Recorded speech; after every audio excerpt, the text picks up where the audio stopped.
Hello दोस्तों, स्वागत है आपका एपी ब्लॉग्स चैनल पर। आज हम आपको एक और एक्साइटिंग सीरीज के लिए लेके आ गए हैं जोधपुर और जैसलमेर। हम अपना ट्रिप करेंगे जोधपुर से और उसके बाद जाएंगे जैसलमेर के सैंड ड्यून्स।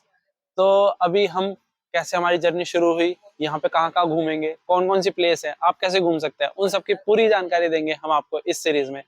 तो सीरीज के एंड तक बने रहिए। 4 एपिसोड के अराउंड ये सीरीज होने वाली है। पहला दिन हमारा जोधपुर, बाकी 3 दिन हमारे जैसलमेर। तो पूरी सीरीज को एंड तक देखिएगा और इस सीरीज को शुरू करते हैं और शुरुआत में लेके चलते हैं आपको हमारी ट्रेन जर्नी पे।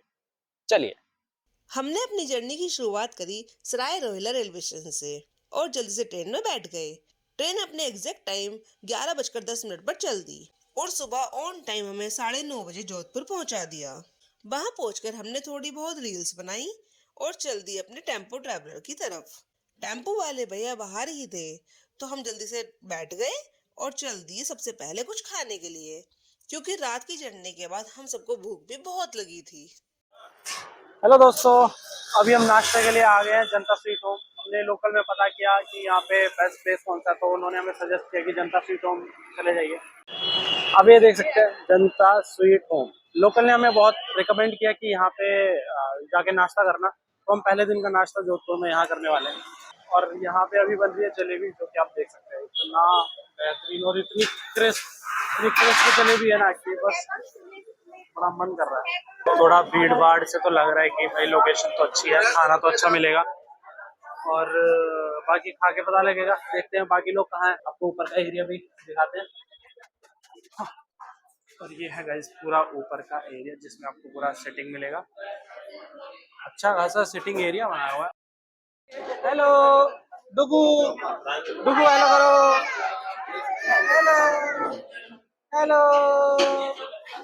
नाश्ता करके हम आ गए अपने होटल, जो कि था होटल रजवाड़ा पैलेस। पहले हमारे आईडीज चेक हुए और वेलकम ड्रिंक्स भी दिए गए। चेक इन करके हम सब फ्रेश हुए और निकल गए जोधपुर को एक्सप्लोर करने के लिए। तो दोस्तों, आज के दिन की हमारी पहली प्लेस होने वाली है उमैद भवन, जो कि यहाँ की एक शान है। बहुत ही ऊंचाई पे बना हुआ है और अभी हम यहाँ पे आ गए हैं। तो अभी अंदर चलते हैं और अंदर देखते हैं और आपको भी दिखाते हैं और सारी जानकारी आपको देते हैं। चलिए। तो गाइस, ये है एंट्री टिकट। फॉरेनर्स का 200 रुपीज़, इंडियन सिटीजन का 60 रुपीज़। और अगर स्टूडेंट हो तो फॉरेनर स्टूडेंट का 100 रुपीज़, इंडियन स्टूडेंट का 30 रुपीज़ और चिल्ड्रन का 30 रुपीज़। हाँ, और ये टाइमिंग्स आप देख सकते हैं, 9 AM to 5 PM। 5 बजे बंद हो जाता है, तो टाइमिंग अभी ध्यान रखना है। अभी हो गया हमारा उम्मैद भवन में एंट्री, जो कि आप पीछे देख सकते हो, वो है पूरा उम्मैद भवन। तो गाइस, अगर आपको इस पैलेस की थोड़ी सी जानकारी दें तो ये बिफोर इंडिपेंडेंस बनने वाला लास्ट रॉयल पैलेस था। इंडिपेंडेंस से पहले इसके बाद और कोई रॉयल पैलेस नहीं बना, और इंडिपेंडेंस के बाद तो आपको पता ही है। और ये one of the largest royal palace है, रेजिडेंशियल रॉयल पैलेस है इन द वर्ल्ड। और तीसरा आपको इसका मेन पॉइंट बताए तो ये एक पार्ट म्यूजियम, पार्ट होटल और पार्ट पैलेस है। और इसमें 2 विंग्स हैं। एक में अभी भी एक रॉयल फैमिली रहती है, लेकिन वहाँ पे किसी का जाना अलाउड नहीं है, और दूसरे को उन्होंने म्यूजियम और पैलेस में बनाया हुआ है, जिसमें लोग अभी विजिट करते हैं।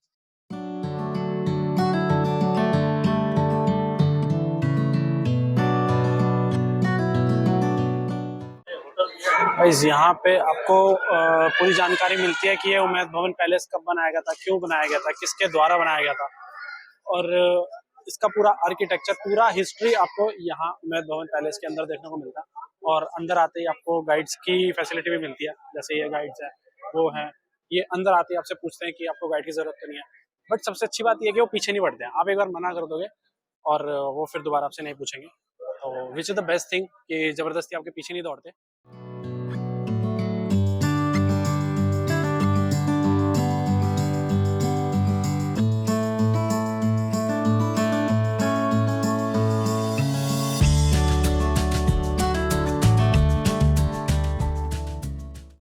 और इस बाकी आप यहाँ छत का आर्किटेक्चर भी देख सकते हैं। ये किसी वॉर के बारे में इन्होंने दर्शाया हुआ है और बहुत अच्छा पेंटिंग है। और यहाँ पे सबके फोटोज लगे हुए हैं। मे बी ये वही उमैद सिंह जी के पूर्वज होंगे या उनके आगे की पीढ़ियाँ होंगी, उन सभी की यहाँ पे फोटोज लगाई हुई हैं। इसी म्यूजियम में आपको महाराजा उमेर सिंह जी के जीवन से जुड़ी काफ़ी बातों का पता लगता है। उनका रहना, उन्होंने जीवन काल में क्या क्या काम किए, जो सामान वो यूज़ किया करते थे, जैसे weapons, cutlery, table, chair, sofas, makeup room etcetera. ये काफ़ी बड़ा म्यूजियम बनाया हुआ है और डिस्प्ले में काफ़ी सारी चीज़ रखी हुई हैं। अगर आप हिस्ट्री के शौकीन हैं तो आपको यहाँ आकर ज़रूर अच्छा लगेगा। उमेद भवन में म्यूजियम के बाद हम पहुंचे एक ओपन एरिया में, जहां सभी लोग फोटोज वीडियोस क्लिक कर रहे थे। हमने भी कुछ फोटोज क्लिक किए और कुछ रील्स बनाई और चले गए नेक्स्ट सेक्शन में, जो था विंटेज कार का कलेक्शन। महाराजा की जो कार्स थी उनको डिस्प्ले पर लगाया हुआ था, जहां उनकी पूरी डिटेल्स भी लिखी हुई थी, जो कि आप वीडियोस में देख सकते हैं।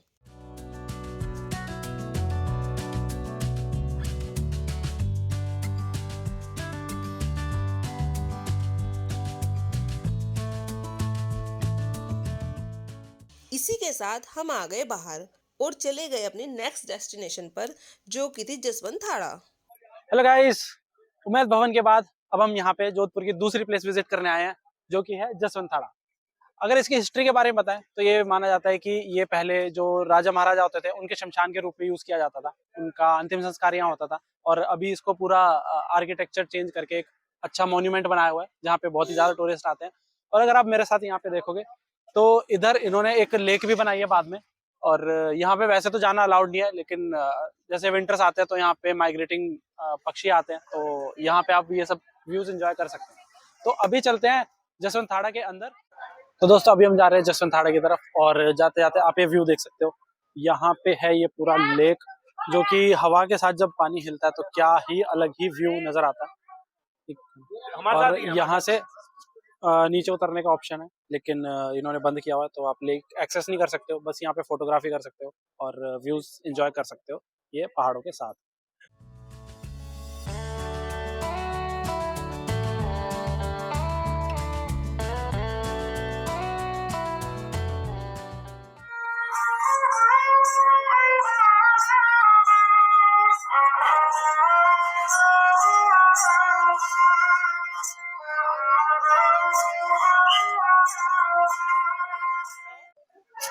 हेलो गाइस, तो ये है जसवंत थाड़ा, जहाँ हम आ गए हैं ऊपर। और थोड़ी बहुत सीढ़ियाँ थी, थोड़ा बहुत सीढ़ियाँ चढ़ा, थोड़ा बहुत पैदल चले और हम पहुंच गए ऊपर। और ये जो है बंद है, यहाँ पे आप अंदर कुछ नहीं जा सकते हो, बस यहाँ पे पहुंचोगे, आप इस बिल्डिंग्स को देखोगे, यहाँ पे थोड़ा बहुत फोटोज क्लिक कर सकते हो। और भी काफी सारे व्यू पॉइंट है, जैसे मैं दिखाता हूँ। वो कुछ तो होली प्लेस है, क्योंकि बाहर लिखा हुआ है कि शूज बाहर उतारे। तो अगर आपको ऊपर जाना है आप ऊपर जा सकते हैं, वहाँ चढ़ सकते हैं, लेकिन एडवाइज है कि शू उतारे, बाहर ही एक मैसेज लिखा हुआ है। तो ऊपर जाके आप फोटोज क्लिक कर सकते हैं, ऐसे वो भी है, ऐसे वहाँ पे भी है, और एक सेम ऐसा पीछे भी है। तो काफी सारे बने हुए हैं। और व्यू पॉइंट्स की बात करें तो एक यहाँ पे आपको पूरा सिटी का नज़ारा दिखता है, जहाँ पे आपको जोधपुर को ब्लू सिटी क्यों कहते हैं वो भी आपको दिखाई देता है। यहाँ से आपको ब्लू घर यहाँ से विजिबल होते हैं, जैसे कि मैं आपको दिखाता हूँ अभी। मेरे को आइडिया नहीं अगर कैमरे में विजिबल है तो, बट यहाँ पे आपको काफी सारे ब्लू घर मिलेंगे। वो है मेहरानगढ़ फोर्ट समझ लीजिए। और ये कुछ हैं मॉन्यूमेंट्स जो बने हुए हैं, ऐसे ये मॉन्यूमेंट है, ऐसे ब्लू सिटी और जसवंत थाड़ा। अभी हम जाते हैं इसके अंदर, वहां से एंट्री है, तो हम एंट्री करते हैं। यहाँ से आप ऊपर चढ़ते हैं, ये सीढ़ियों से ऊपर चढ़ के थोड़ा सा ऐसे जाके वहां से एंट्री है। तो अभी हम एंट्री करते हैं और आगे आपको दिखाते हैं। ओके, तो यहाँ भी लोगों ने शूज उतारे हुए हैं, क्योंकि यहाँ लिखा है please remove your shoes here. तो ये भी थोड़ा सा रिलीजियस है।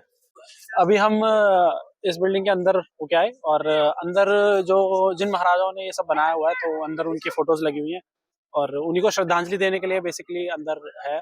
आप अंदर जाएं और श्रद्धांजलि दें, और मतलब आपको अंदर शांति का अनुभव होगा।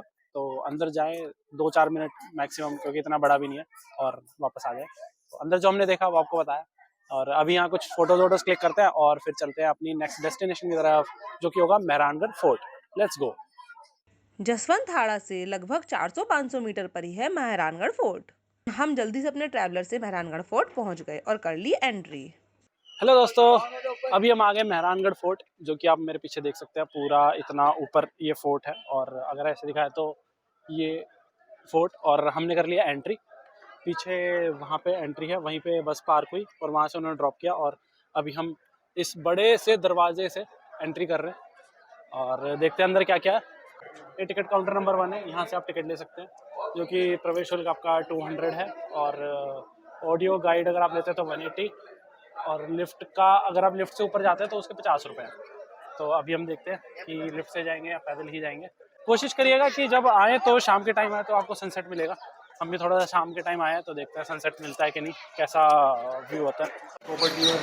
तो गाइस यहाँ पे हमने लिया अभी 200 रुपये का टिकट, और टिकट लेके हमने एलिवेटर का नहीं लिया। तो पैदल ही चढ़ेंगे, पैदल ही उतरेंगे। और यहाँ पे आप ये थोड़ा शॉप्स देख सकते हो, अगर आप कुछ मॉन्यूमेंट यहाँ से लेके जाना चाहते हैं, कैफे है, कुछ खाना पीना है, सिटिंग भी आपको प्रोवाइडेड है। तो यहाँ पे आइए, बैठिए, एंजॉय करिए और फोर्ट घूमिए।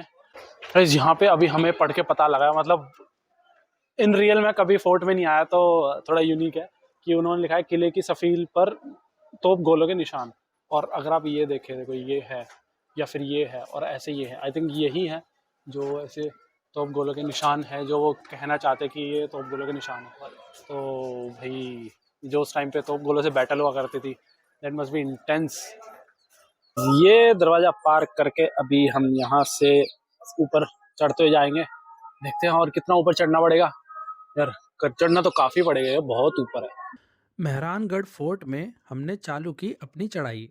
रास्ते में आपको सोवेनियर शॉप्स भी मिलती हैं जहां से आप अपने लिए कुछ खरीद भी सकते हैं। वहां से जल्दी ही हम पहुंच गए एंट्री गेट पर, जहां पर टिकट चेक करके एंट्री दी जाती है। एंट्री करते ही हम आए एक ओपन एरिया में जहां से मल्टीपल गैलरी बनाई हुई हैं और सबके बाहर नंबर लिखे हुए हैं, जिससे सभी को ट्रैक रहता है कि नेक्स्ट किधर जाना है। हम जिस गैलरी में सबसे पहले गए वहाँ हमें अलग अलग प्रकार के हौदे देखने को मिले। हौदे राजा की शाही सवारी जैसा ही होता है। हर हौदे का डिटेल भी साथ में लिखा हुआ था। नेक्स्ट हम गए पालकी खाने में, जहाँ रानी की पालकियाँ रखी हुई थी। पालकी खाने के बाद एक सेक्शन में बस राजा का हुक्का रखा हुआ था और उसके नेक्स्ट सेक्शन में तस्वीर क्लिक हो रही थी, जहां पर आप राजा रानी की तस्वीर के पीछे खड़े होकर फोटोज प्रिंट करवा सकते हैं। नेक्स्ट सेक्शन में हमें देखने को मिले राजा के हथियार, जैसे कि तलवारें, कटार, भाले, बंदूक, आर्मर, शील्ड इत्यादि। वहीं पर राजा के समय की डिफरेंट डिफरेंट करेंसी भी रखी हुई है और उनकी पूजनीय गंगोर देवी जी की प्रतिमा भी लगाई हुई है। उस समय की बंदूकें इतनी बड़ी हुआ करती थी कि उनको चलाने के लिए एटलीस्ट 2 लोगों की जरूरत पड़ती थी। पूरा फोर्ट एक म्यूजियम बनाया हुआ है जहां आप इस फोर्ट की हिस्ट्री को पूरा जान सकते हैं और समझ सकते हैं। घूमते घूमते हम पहुंचे शीश महल, जिसमें छत पर और दीवारों पर कांच की निकासी की हुई थी और देखने में बहुत सुंदर लग रहा था। नेक्स्ट हम पहुंचे फूल महल, जहां पर छत में 24 कैरेट गोल्ड से फूलों की आकृति की निकासी की हुई थी। वहां से निकलते ही वेपनरी का एक और सेशन था, जहां सारे वेपन्स डिस्प्ले पर लगाए हुए थे। फिर हम आ गए एक गैलरी में, जहां बच्चों के अलग अलग पालने रखे हुए थे, जो राजा रानी अपने बच्चों के लिए इस्तेमाल किया करते थे। इस सेशन के बाद हम आ गए बाहर और चल दिए माँ चामुंडा देवी टेम्पल की तरफ, जो कि फोर्ट के अंदर ही है। आप हमारी वीडियो के माध्यम से देवी माँ के दर्शन कर सकते हैं। दर्शन करके हम आ गए उस एरिया पर जहाँ पर फोर्ट की तोप रखी हुई थी। उनको देखकर अलग ही फील आ रही थी। जिस तरह उनका फेस फोर्ट से दूर शहर की तरफ था, हम रियलाइज कर पा रहे थे कि जब उस समय लड़ाई होती होगी तो कैसा दिखता होगा। ये सब देखकर हम वापस बाहर आ गए और चल दिए जोधपुर की नेक्स्ट डेस्टिनेशन पर, जो कि थी मंडोर गार्डन। मंडोर गार्डन एक बहुत बड़ा एरिया बनाया हुआ है, जहाँ का टिकट सिर्फ 20 रुपीज़ का है, अगर आप लाइट एंड साउंड शो भी साथ में लेते हैं। यहाँ देखने के लिए आपको काफ़ी कुछ मिल जाता है, जैसे मंदिर और खूबसूरत आर्किटेक्चर के साथ बनी हुई इमारतें। लेकिन लाइट एंड शो की वजह से हम लोग शाम को गए, इसलिए हम बाकी सब चीज़ यहाँ एक्सप्लोर नहीं कर पाए और टॉय ट्रेन से डायरेक्ट पहुँचे लाइट एंड साउंड शो पर, जिसमें पूरे जोधपुर का इतिहास को दर्शाया गया है। शो की थोड़ी सी झलक आप वीडियो में देख सकते हैं। 6th century, the Huns arrived and the Paramaras increased their splendor. Marwar expanded most during the Parmar period, and that time Marwar was also called Navakot. Show के बाद अंदर ही बना हुआ है श्री काला गोरा भैरव जी का मंदिर, जहां हम सब ने दर्शन किए और आ गए बाहर। फिर चले गए कायराना लेक, क्योंकि लेट काफ़ी हो गया था, इसलिए लेक पूरी खाली थी। अगर आप यहाँ दिन में आएंगे तो आप यहाँ zip line, boating, speed boating इत्यादि का मजा ले सकते हैं। इन सब प्लेसेस के अलावा कुछ और प्लेसेस भी हैं घूमने की, जैसे कि तूर जी का Jhalra, clock tower, Gulab Sagar, Rao Jodha desert rock park इत्यादि, जहां समय कम होने की वजह से हम नहीं जा पाए। अगर आप पूरी तरह जोधपुर एक्सप्लोर करना चाहते हैं तो आप 1.5 डे लेकर ज़रूर आएं। हमने तो कुछ प्लेसेस मिस कर दिए, बट आप ना करें। यहीं पर होता है हमारा जोधपुर जैसलमेर ट्रिप का डे 1 एंड। बने रहिए इस सीरीज़ में हमारे साथ, जहां हम नेक्स्ट वीडियो में आपको लेकर चलेंगे जोधपुर से जैसलमेर। उम्मीद करते हैं आपको ये वीडियो पसंद आई होगी। अगर हाँ तो प्लीज़ वीडियो को लाइक करें और फ्यूचर ट्रैवल व्लॉग्स के लिए चैनल को सब्सक्राइब करना ना भूलें। हम मिलते हैं नेक्स्ट वीडियो में, तब तक के लिए टाटा बाय बाय, जय माता दी।